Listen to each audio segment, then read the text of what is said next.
네, 여러분 안녕하세요. 지금부터 다시 요한계시록, 이제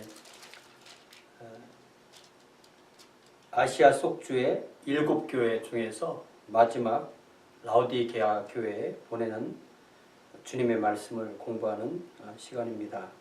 요한계시록 3장 14절에서 22절까지 에베소 교회, 서머나 교회, 버가모 교회, 두아디라 교회, 사대 교회, 빌라델비아 교회, 라오디게아 교회.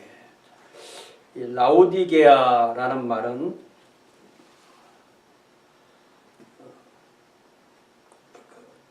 그리스가 다스릴 때 그 셀류시드 왕조의 안티오코스 2세가 자기 왕비 이름이 바로 이 라오디스였습니다. 라오디스라는 말은 라오스라는 말은 백성이라는 말이고요.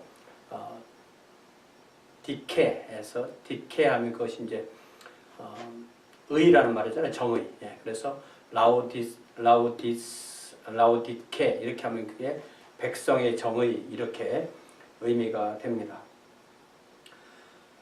이 지역에 이쪽 이제 프리지아인데 이 지역의 그 중심 지역이고요. 무역을 많이 했고 또 양질의 검은색의 그 양모, 또 직조, 또 염색업, 또 공업이 발전해서 또 폐수가 많아서 그때도 뭐 이렇게 어떤 그 산업이 있으면 산업에 그 오염 그런 게 생기니까 그 눈병이 많이 생겼고 그 눈병을 치료하는 그 안약을 그 많이 발전시켰다고 그렇게 역사에서 말을 합니다. 이게 이제 이렇게 다 이제 도로망으로 서로 연결되어 있는 도시들이고요. 그러니까 성경의 그 골로새에 나오는 것처럼 이 라오디게아 위쪽으로 히에라폴리스가 있고 라오디게아 아래로 약간 동남쪽으로 해서 골로새가 있고 이 세 도시가 아주 서로 그 인접해 있는 도시로서 서로 연결됩니다. 히에라폴리스는 이제 거룩한 도시 그런 뜻이잖아요. 그래서 요즘은 그 히에라폴리스라고 하지 않고 파무칼레라고 하는데 우리가 터키 여행을 가면 이 파무칼레를 꼭 가게 되죠. 거기에 파무칼레라는 말이 이제 목화의 성 이런 목화의 성 그래서 당대에도 이 목화가 있었고요. 그래서 이 목화를 이 지역에서 많이 그 농사를 졌습니다. 그리고 이 히에라폴리스가 이제 온천, 노천 온천이 유명해서 히에라폴리스에서 라오디게까지 그 수도를 통해서 뜨거운 물이 오고 골로새에서 라오디게라는 또 차가운 물을 공급했다고 그렇게 합니다. 그래서 이 히에라폴리스 거기 가보면 각 가정까지도 이렇게 물이 이렇게 들어가는 이렇게 지하로 묻는 것이 아니라 이렇게 물이 이렇게 흘러가는 이렇게 관이 각 가정까지 들어갈 수 있도록 그렇게 해놓은 것을 볼 수가 있습니다. 자, 이 골로새에서의 히에라폴리스와 함께 이 라오디게아라는 이름이 나오잖아요. 그래서 거기를 잠깐 보면은 골로새 교회의 그 핵심 지도자가 바로 에바브라인 것을 알 수가 있습니다.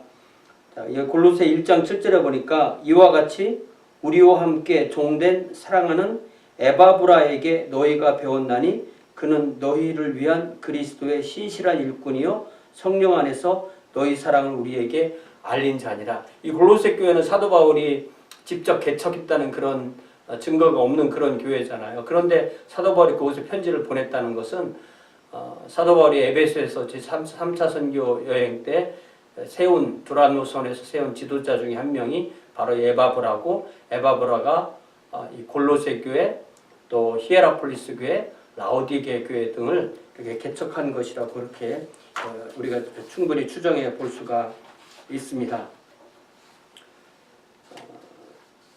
또 빌레몬에서도 이 에바브라라는 얘기가 나옵니다.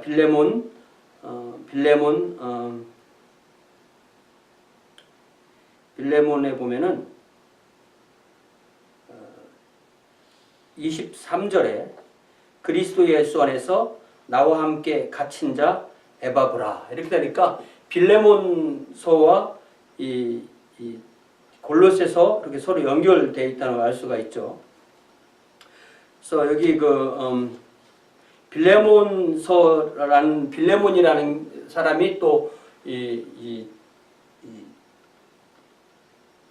그의 집에서 교회가 모이고 있는 그런 거죠. 빌레몬의 집에서 골로새 교회가 모인 것으로 그렇게 이해를 됩니다. 빌레몬 1장 1절과 2절에 보면은 그리스도 예수를 위하여 갇힌 자 된 바울과 및 형제 디모데는 우리의 사랑을 받는 자요 동역자인 빌레몬과 자매 아비아와 및 우리와 함께 병사된 아키포와 내 집에 있는 교회에 편지한다. 이렇게 서로 연결되어 있고요.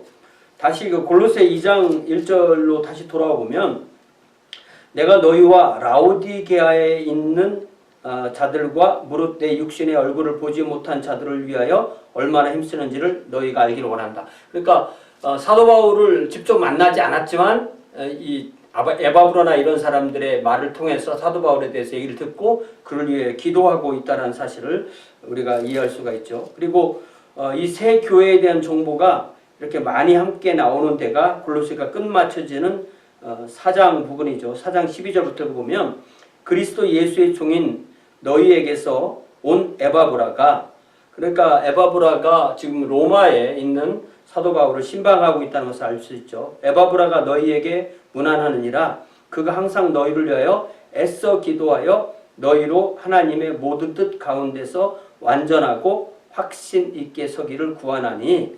그러니까 에바브라가 이 세 교회를 세우고 그들을 위해서 기도했다는 것을 알 수가 있죠. 그가 너희와 라오디게아에 있는 자들과 히에라볼리에 있는 자들을 위하여 많이 수고하는 것을 내가 증언하노라. 그러니까 이 골로새 교회가 이제 중심이지만 또 라오디게아 교회, 히에라폴리스 교회도 이 에바브라가 개척한 것을 알 수가 있습니다. 14절에 사랑을 받는 의사 누가와 또 데마가 너희에게 문안하느니라. 15절에 라오디게아에 있는 형제들과 눈바와 그 여자의 집에 있는 교회에 문안하고, 눈바라는 분이 이제 여자분이죠. 이 눈바라는 분의 집에 교회가 모이고 있다니까 이게 라오디게아 교회인지 아니면 다른 교회인지는 좀 불확실합니다. 이 편지를 너희에게서 읽은 후에 라오디게아인의 교회에게서 읽게 하고 또 라오디게아로부터 오는 편지를 너희도 읽으라. 그러니까 사도 바울이 로마에서 편지를 보낼 때 골로새에도 보내고 라오디게아에도 보내서 서로 돌려가면서 편지를 보라고 그렇게 했던 것을 알 수가 있습니다. 자, 이렇게 사도 바울이 이 골로새에 그리고 또 라오디게아에 편지를 보낸 때가 약 한 67년경이라고 한다면 또 이 사도 요한의 요한계시록은 96년, 95, 96년경이라면 거의 30년 차이가 난다고 볼 수가 있죠. 그래서 이때는 이미 한 세대가 지난 후에 교회의 모습이라고 이해를 할 수 있겠습니다. 자, 요한계시록 3장 14절 이제 라오디게아 교회는 라오디게아 교회의 사자에게 편지하라. 자, 이렇게 보면은 7교회 중에서 책망이 없는 교회는 이 서머나 교회와 빌라델피아 교회가 책망이 없었죠. 네. 서머나 교회 또 빌라델피아 교회는 책망이 없었고 또 칭찬이 없는 교회는 사대교회와 빌라델피아 교회, 라오디게아 교회. 네. 그렇게 특징이 있고 나머지 이제 칭찬이 제일 많았던 교회가 빌라델피아 교회고 책망이 제일 중요했던 교회가 라오디게아 교회입니다. 우리 주님은 라오디게아 교회의 당신을 소개하시기를 세 가지로 소개하죠. 나는 아멘이다. 나는 증인이다. 나는 창조의 근본이다. 아멘이라는 말은 이제 진실하다 그런 의미죠. 또 충성되고 참된 증인이시다. 우리 주님은 당신을 우리 1장 2절부터 계속 나오는 대로 요한은 하나님의 말씀과 예수 그리스도의 증거 곧 자기가 본 것을 다 증언했다. 요 말씀도 있고요. 또 9절에 나 요한은 너희 형제요 예수의 환난과 나라와 참음에 동참하는 자라 하나님의 말씀과 예수를 증언하였으므로 말미암아 반모란 섬에 있었다. 그래서 예수님은 당신을 증인으로 우리에게 하나님의 뜻을 전하는 증인으로 소개하고 우리도 그 예수님의 증언을 받아서 예수님을 증인하는 예수님에게 증언을 받아서 예수님을 증언하는 증인의 삶을 살도록 이끄시죠. 그리고 우리 주님은 당신을 세 번째로는 14절 중간 부분에서 하나님의 창조의 근본이신 이로 그렇게 소개하고 있습니다. 그래서 요한복음 1장 3절에서 만물이 그로 말미암아 지은 바 되었으니 지은 것이 하나도 그가 없이는 된 것이 없느니라. 또 골로새서 1장 16절에서도 만물이 그에게서 창조되되 15절부터 보면 그는 보이지 아니하는 하나님의 형상이시요 모든 피조물보다 먼저 나시니니 만물이 그에게서 창조되되 하늘과 땅에서 보이는 것들과 보이지 않는 것들과 혹은 왕권들이나 주권들이나 통치자들이나 권세자들이나 만물이 다 그로 말미암았고 그를 위하여 창조되었다. 그래서 이렇게 우리 주님은 당신을 아멘이시고 충성되고 참된 증인이시고 하나님의 창조의 근본이시니로 그렇게 소개합니다. 그 이야기는 라오디게아 교회 성도나 또 저나 여러분들이나 모든 주님의 제자들이 참되게 그리고 충성되게 그리고 하나님의 창조의 목적에 맞게 살라고 그렇게 권면하시는 거죠. 자, 그러면서 15절에 이렇게 말씀하십니다. 내가 내 행위를 아노니. 그러니까 이게 다 거의 모든 교회에 편지할 때 내가 내 행위를 아노니 이렇게 말씀하시죠. 그러니까 하나님께서 우리를 보신다는 것은 우리의 행위를 보시는 것입니다. 우리의 속에 있는 행위, 안에 있는 행위, 그 행위를 보는 거죠. 내가 내 행위를 보나니 내가 차지도 아니하고 뜨겁지도 아니하도다. 내가 차든지 뜨겁든지 하기를 원하노라. 내가 이같이 미지근하여 뜨겁지도 아니하고 차지도 아니하니 내 입에서 너를 토하여 내치리라. 이 라오디게아는 골로새로부터 차가운 물을 히에라폴리스에서 뜨거운 물을 받아서 썼다고 하는데 이 물이 오다 보면 라오디게아 교회에 와서는 미지근한 물이 됐다고 그렇게 말합니다. 우리 주님께서 차지도 않고 뜨겁지도 아니하라는 말씀은 차든지 뜨겁든지 하라는 그런 뜻이라기보다는 뜨거운 그런 믿음을 가져야 된다 이런 의미 같아요. 그래서 차가우면 차가운 건 확실하게 불신앙, 뜨거운 거는 신앙. 그런데 차갑지도 않고 뜨겁지도 않으니까 이게 신앙인지 아닌지 주님을 믿는 것이지 아닌지 좀 불확실하다 그런 의미로 쓰신 말로 저는 이해를 합니다. 또 다르게 이해하시는 분도 있을 거예요. 자, 17절에 그들이 그렇게 차지도 않고 뜨겁지도 않고 미적지근한 믿는 것도 아니고 안 믿는 것도 아닌 그런 상태의 믿음을 가진 근본적인 원인은 17절에 네가 말하기를 나는 부자라 부유하여 부족한 것이 없다. 그러니까 어떤 이들의 어떤 경제적인 안정, 그로부터 오는 모든 어떤 삶의 안정, 또 그러니까 먹고 살만한 것 이것이 그들의 신앙을 이렇게 만든 것을 알 수가 있죠. 그럴 때 우리 주님께서 네가 볼 때는 네가 스스로 부자이지만 그렇지만 내가 보면은 너는 곤고하고 가련하고 가난하고 눈물 없고 벌거벗었다 이렇게 말씀하세요. 그러니까 이게 서머나 교회하고 거의 정반대인 걸 우리가 지난번에 봤잖아요. 요한계시록 2장 9절에 내가 내 환난과 궁핍을 알거니와 실상은 내가 부요한 자다. 그들은 가난하다고 스스로 생각했지만 우리 주님께서 보기에 부요한 자였고 라오디게아 교회는 그들 스스로 부자라고 하였지만 그들은 오중으로 고통을 당하고 있었다고 그랬죠. 그 오중으로 당하는 고통을 정리를 해보면 그게 심각한 거죠. 오중으로 당하는 것이 첫 번째는 곤고하다, 두 번째는 가련하다, 세 번째는 가난하다, 네 번째는 눈멀었다,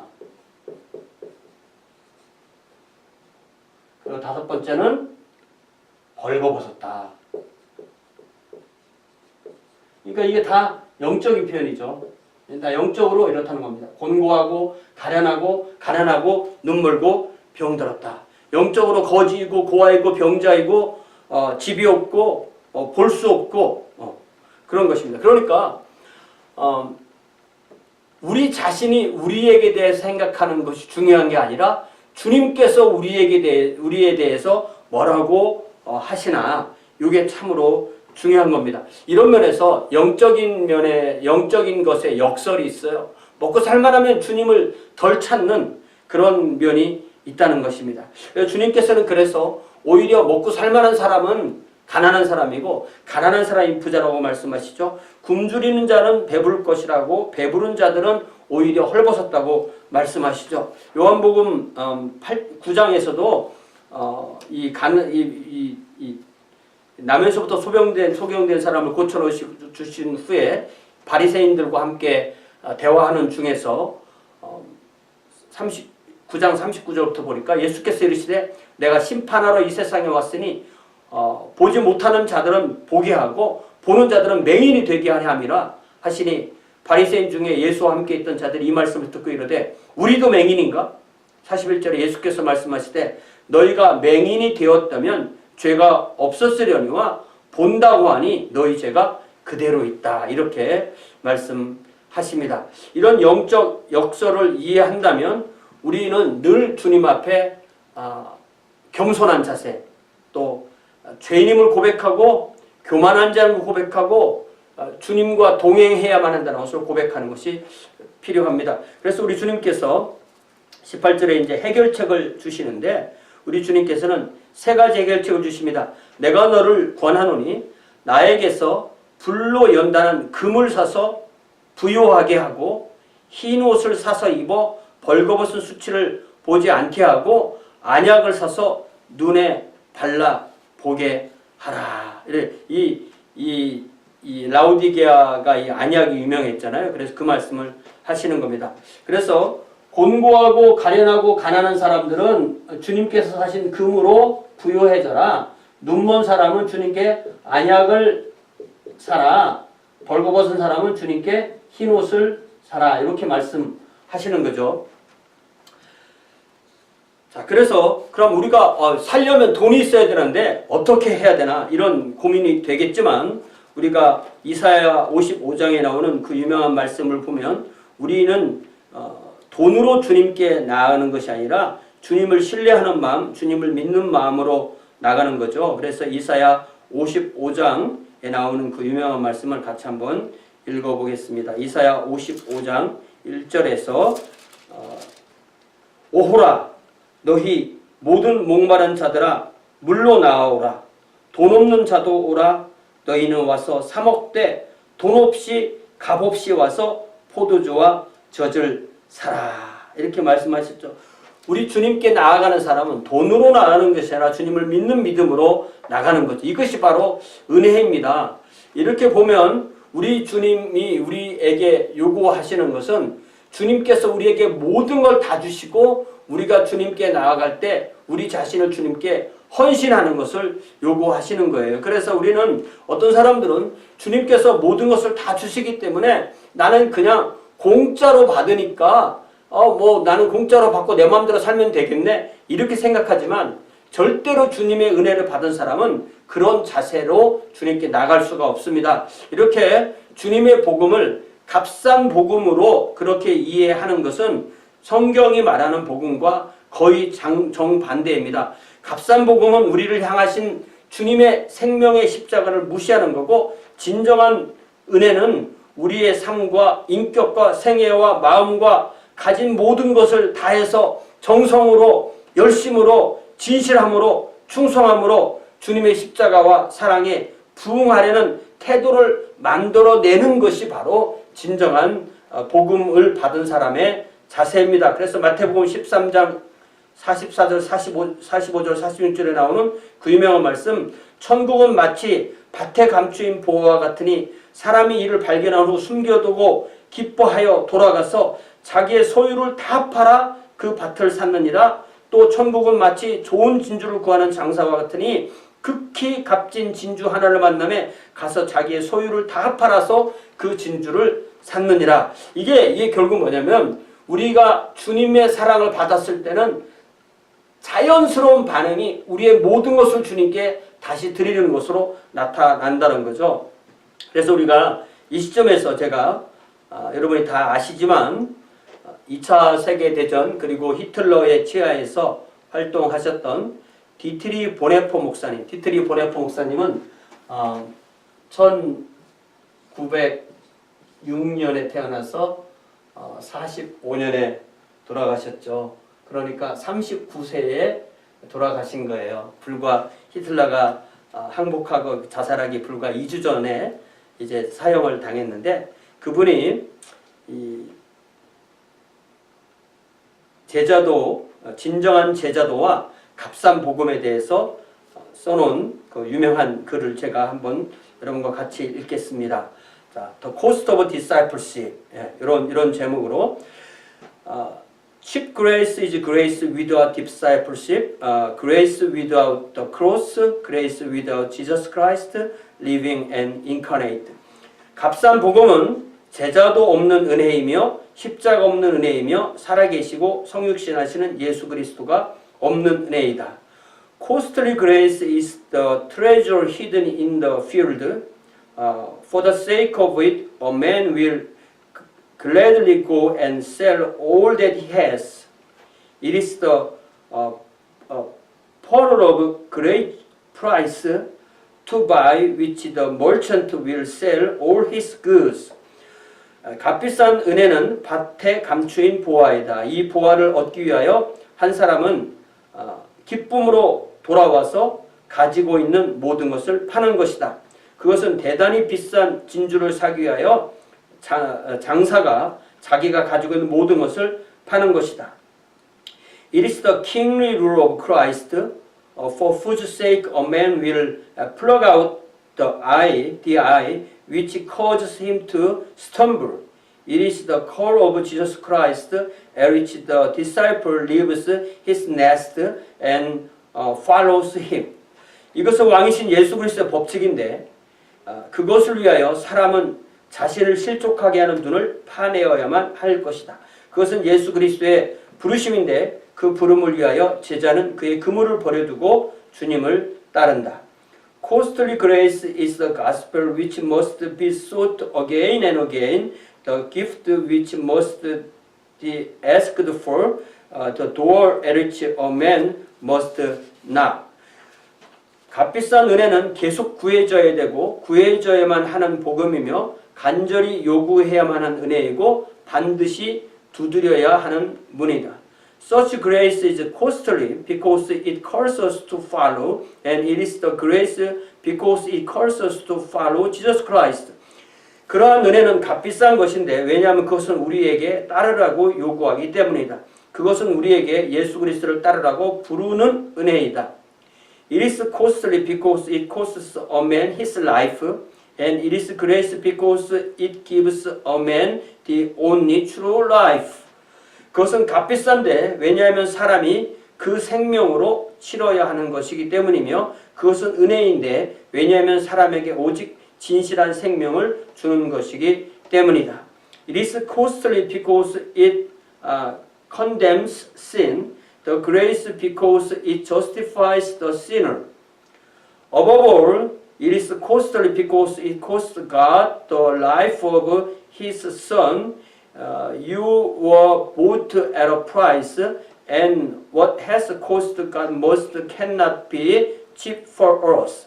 그것은 값비싼데 왜냐하면 그것은 죄로 정하기 때문이며 죄인을 의롭게 하는 은혜이기 때문이다. 무엇보다도 먼저 그것은 값비싼데 왜냐하면 그것은 하나님으로 하여금 그의 아들의 생명으로 값을 치르시게 하였기 때문이다. 너희는 값으로 산 바 되었으니 그러므로 하나님께서 값을 치르신 것은 우리에게 값싼 것이 될 수 없다. Above all, it is grace because God did not reckon His Son too dear a price to pay for our life, but delivered Him up for us.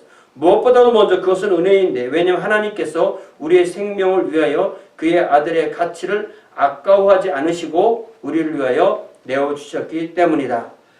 Costly grace is the incarnation of God. 값비싼 은혜는 하나님의 성육신이다.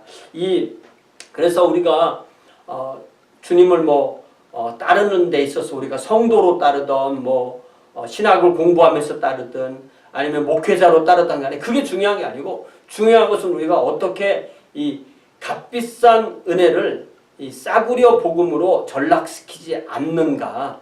내가 어떻게 살아야 복음을 값싼 것으로 전락시키지 않을까. 이것이 핵심인 것이고 이 시점에서 우리가 라오디게아 교회에 보내는 우리 주님의 말씀을 들으면서 그런 부분을 우리가 다시 생각해 봐야 됩니다. 그래서 우리 주님께서는 19절에 보니까 무릇 내가 사랑하는 자를 위하여 책망하고 징계하노니 그러므로 네가 열심을 내라 회개하라.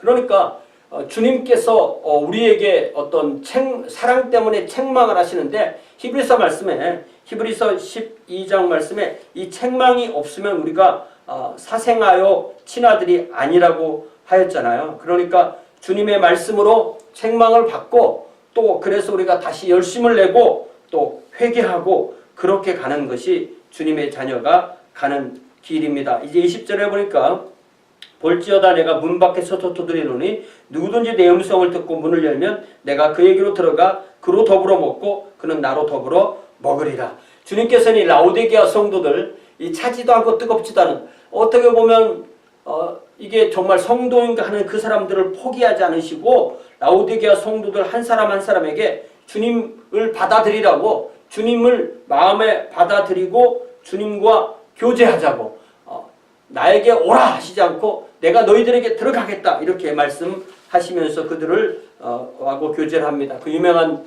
헐만 헌트의 그림에서도 이 문을 여는 그 문고리가 밖에는 없어서 안에서만 열어줘야 된다는 것을 강조하고 있죠. 우리가 이렇게 가난하고 곤고하고 가난하고 가련하고 눈멀고 벌거벗은 그런 모든 문제가 해결되는 것은 주님이 우리와 함께 하심을 우리가 늘 알고 주님의 그 부르심에 맞추어서 우리가 열심을 내고 회개하는 것이 바로 주님의 자녀의 사는 삶입니다.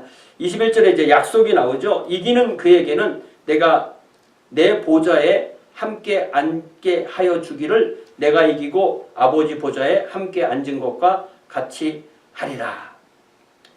우리 주님께서는 영적으로 승리하시고 하나님의 보좌 우편에 앉은 것처럼 우리도 함께 앉게 해주시겠다고 하시는데 이 시점에서 제가 또 여러분과 함께 나누고 싶은 말씀이 에베소서 말씀이에요. 이 에베소서 말씀은 우리가 좀 앞으로도 좀 기회가 있으면 계속 좀 묵상을 해봤으면 좋겠어요. 에베소서 2장 4절부터 보니까 긍휼이 풍성하신 하나님이 우리를 사랑하신 그 큰 사랑으로 인하여 허물로 죽은 우리를 그리스도와 함께 살리셨고 너희는 은혜로 구원을 얻은 것이라 또 함께 일으키사 이렇게 말씀하시는 것은 부활이죠.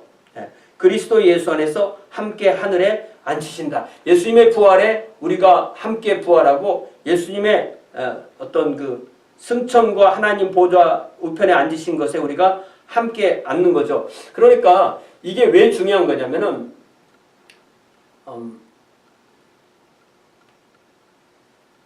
우리가 시간적으로 이렇게 보면은 우리가 주님의 천국에 앉아 있는 것이 미래일처럼 보여요. 그러나 하나님의 시점에서 이 시간을 없애고 이것을 이렇게 보면은 이게 이미 우리는 영적으로는 하나님의 보좌 우편에 앉아 있는, 이게 이미 그 완료형으로 과거형으로 써 있잖아요. 또 함께 일으키사 그리스도 예수 안에서 함께 하늘에 앉히셨다. And God raised us up with Christ and seated us with Him in the heavenly realms in Christ Jesus.